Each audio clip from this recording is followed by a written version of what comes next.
Hi, welcome to Digging Deep with Dan. History teaches us that one who is wise does not attack what he knows is not a threat. Neither does he defend where he expects no threat. As the Allied invasion of Europe during World War II grew nigh, the Allied forces were determined to mislead the Germans with regard to the location of the impending landings. Erwin Rommel, the acclaimed Afrika Korps desert fox, had been given the responsibility of fortifying the Atlantic seawall and making it virtually impenetrable. And for many miles, over a good period of time, he had accomplished just that. When the Germans knew where the invasion would be centered, they could call on troops which were waiting patiently in reserve, so they would be well able to turn back any invasion as soon as they knew when and where. The Germans knew that the attack could only reasonably take place at one of two locations.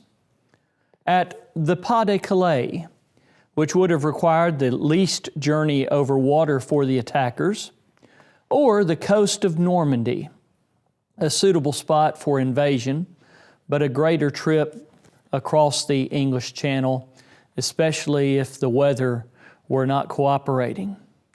The efforts of the Allies then, for many months prior to the invasion, were geared toward making the Germans expect the attack to come at Pas de Calais, when in reality, they were going to attack at Normandy. This was called Operation Bodyguard. To achieve this purpose, a double agent codenamed Garbo was used. He actually was awarded the Iron Cross from Germany on July 29, 1944, and he was made a member of the Most Excellent Order of the British Empire in December of that same year due to his actions. He was an effective double agent awarded by both sides. Also, a whole army group under General George Patton was appointed to the task of selling the Pas de Calais invasion. The only thing is that army group was fake. It was composed of inflatable tanks and landing craft, papier-mâché airplanes, and so forth, so that those Luftwaffe observers who flew over and the spies who would see that there was troop buildup, and these things were convincing enough that they seemed to be real. Also, there were reconnaissance flights made over the Pas de Calais, and fake paratroopers were even dropped over the Pas de Calais landing zones, miniature paratroopers, many of them, in fact, I guess all of them, set up with some forms of explosives, though not all ultimately exploded. When June 6, 1944 arrived, Rommel was on leave. The Germans defending the Normandy beaches were surprised. The reserves were too far away to help, and the Allies were victorious. Because the Germans felt Normandy would be no threat, since Pas de Calais had been hinted at so strongly, they were defeated before the battle began. What they had done is they had expected the attack to come further north and were unprepared to defend where the attack was not expected. When we read the book of Nehemiah, we see Nehemiah's rebuilding the efforts leading the efforts to rebuild the walls of Jerusalem. In Nehemiah 4, we see that there was a threat from the enemies of Nehemiah and from the army of the Samaritans. Verse 1 mentioned that Sanballat heard that we builded the wall. He was wroth and took great indignation and mocked the Jews. He spake before his brethren in the army of Samaria and said, "What do these feeble Jews? Will they fortify themselves?" To him it was ridiculous that the Jews felt that they could rebuild Jerusalem. Verse 3, it wasn't just the army of Samaria that was with him. Tobiah the Ammonite was by him. He said, even that which they build, if a fox go up, he shall even break down their stone wall. It won't be a great concern for us to be able to destroy the walls that they are building. As we look further into the text, we see in verse 11 the great threat that this posed to the Jews. Our adversary said, they shall not know, neither see, till we come in the midst among them and slay them. This is what the enemies of God's people had said. And slay them and cause the work to cease. There was a great threat there. But verse 15, we see that God's people, led by Nehemiah, knew that the threat was there, but they kept working.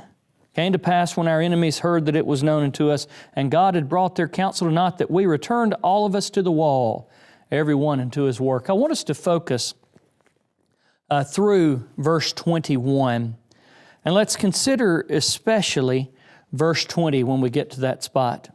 But verse 16, it came to pass from that time forth that the half of my servants wrought in the work, and the other half of them held both the spears, the shields, the bows, the habergeons. Notice these weapons and defensive efforts that were there to ward off these enemies.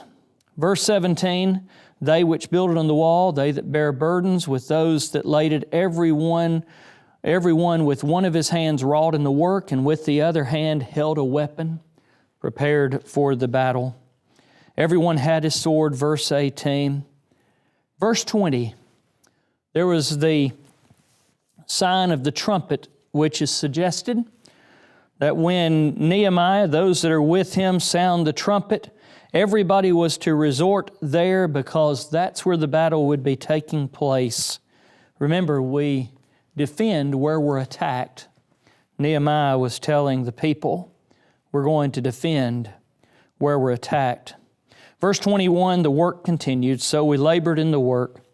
Verse 22, let every one with his servant lodge within Jerusalem, that in the night they may be a guard to us, and labor on the day. The work continued.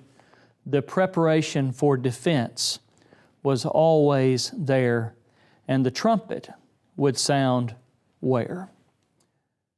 Sometimes gospel preachers are criticized because they preach so much about the same subjects, about the existence of God, about the events of creation and the flood, about the one church, about baptism, about instrumental music.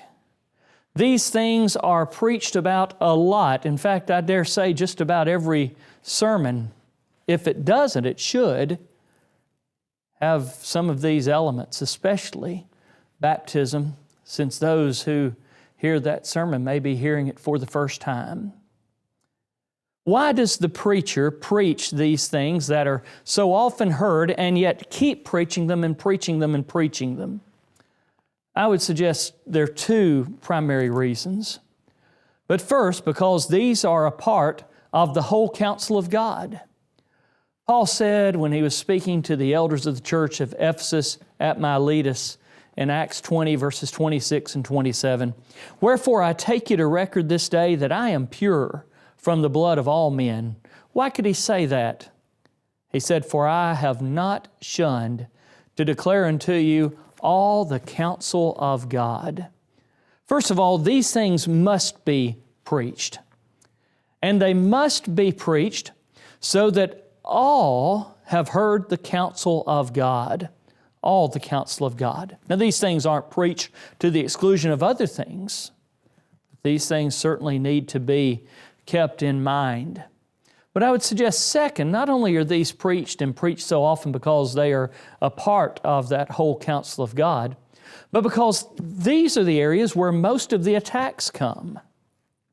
The atheist, and we live in a world that is increasingly atheistic. The atheist says there is no God. The evolutionists taught to our youngest children in classrooms in our public schools. The evolutionist says there was no creation. The denominationalist says there's not just one church. The false teacher says there's not just one way to heaven. The false worshiper says there's not just one pattern for worship. And that list could go on. If we, like Paul, are set for the defense of the gospel, Philippians 1:17, how can we not focus on the areas of attack? How can we not be resorting to the part of the wall where the trumpet is being sounded and where we are seeing the enemy approaching? We must preach the existence of God and do so regularly. We must preach the authenticity and the literal nature of those first chapters of the book of Genesis. We must preach that there is one church. We must preach that there is only one way to heaven. We must preach that there's only one pattern for worship. Remember, Paul was set for the defense of the gospel. That word defense is the word from which we get our English word apology. The word is actually apologia. This word, according to Thayer, means verbal defense, speech in defense, a reasoned statement or argument.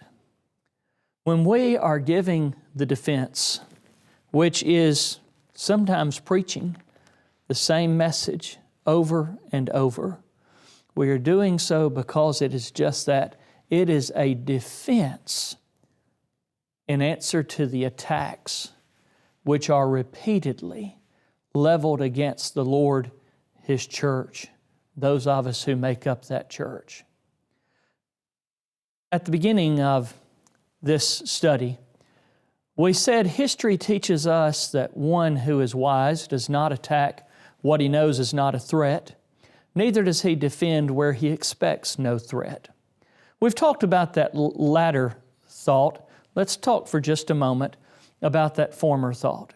History teaches us that one who is wise does not attack what he knows is not a threat. What do we mean by that? There are obviously those who will go and pick on someone that's not able to defend himself. But when you think about a wise leader, he's not going to use all of his money and his time to attack something that in the grand scheme of things, doesn't have strategic value.